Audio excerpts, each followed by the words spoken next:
Hello, and welcome to Fruits of the Spirit. Today I'm answering a question, and that question is, what does Jesus mean by the hairs of our head are numbered, as we see in Matthew chapter 10, verse 30? For the sake of context, let's review what Christ said from verses 29 to 30. Are not 2 sparrows sold for a farthing? And one of them shall not fall on the ground without your Father. But the very hairs of your head are all numbered. Fear ye not therefore, ye are of more value than many sparrows. I think we can all say confidently that Christ was speaking metaphorically, and thus did not actually mean that God is literally paying attention to each of our individual hairs. What then was Christ trying to tell us, his followers, through that statement? One thing I think we can all realize from that statement is just how committed God can be to protecting us if we do his will. Nothing, no matter how great or small, will happen to us if God has refused it, according to the words of Jeremiah the prophet. Who is he that saith, and it cometh to pass, when the Lord commandeth it not? Out of the mouth of the Most High proceedeth not evil and good? Lamentations chapter 3 verses 37 to 38. God begins to look out for us when we look out for him, by seeking opportunities to do his will. As the psalmist said, Behold, the eye of the Lord is upon them that fear him, upon them that hope in his mercy. Christ could easily testify to that, because in multiple instances he was targeted by the Jews because of what he preached.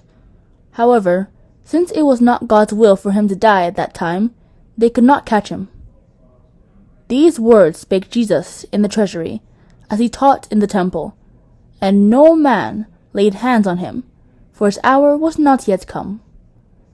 John chapter 8 verse 20. See also John chapter 7 verse 30 and chapter 10 verse 39. Jacob was protected by God in a similar way, because if you read Genesis chapter 35 verse 5, you'll see that as he was traveling with his large family to Bethel, God put fear in all the cities around him, so that none of them would even think about pursuing them. And they journeyed, and the terror of God was upon the cities that were round about them, and they did not pursue after the sons of Jacob. However, this does not necessarily mean that we won't face any challenges. Rather, it assures us that whatever challenges we face were allowed by God Almighty to come for our own spiritual development. That's why James, a servant of God, said we should actually rejoice or be positive when temptations come. My brethren, count it all joy when ye fall into divers temptations, knowing this, that the trying of your faith worketh patience.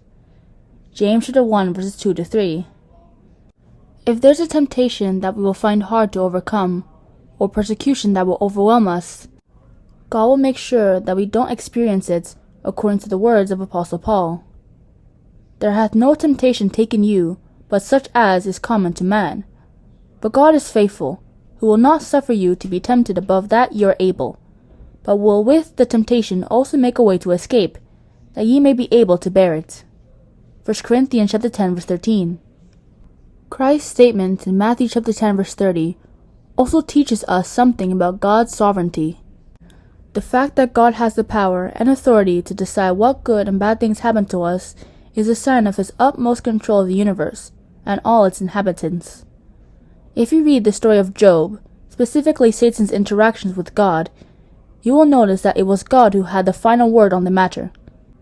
And the Lord said unto Satan, Behold, all that he hath is in thy power. Only upon himself put not forth thine hand. So Satan went forth from the presence of the Lord. Job chapter 1 verse 12. This does not mean that it was God who wanted Job to suffer, but since it served his purpose in a different way, he allowed it to happen. In summary, being in God's good books assures us that nothing will happen in our lives by accident, luck, or misfortune. And honestly, there's hardly anything as good as knowing that someone always has your back and is watching out for you. The uplifting words of the psalmist in Psalm chapter 91 verses 7, 9 to 11 help us round off on a good note.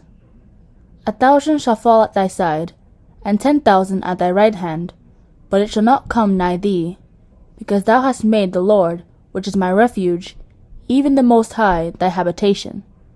There shall no evil befall thee, neither shall any plague come nigh thy dwelling. For he shall give his angels charge over thee, to keep thee in all thy ways. And that's the end of the answer for, what does Jesus mean by the hairs of our head are numbered, as we see in Matthew chapter 10 and verse 30. Please consider subscribing or liking if you enjoy the content or learn something from the video, and click the notification bell if you want to see when next I post. Have a good rest of your day.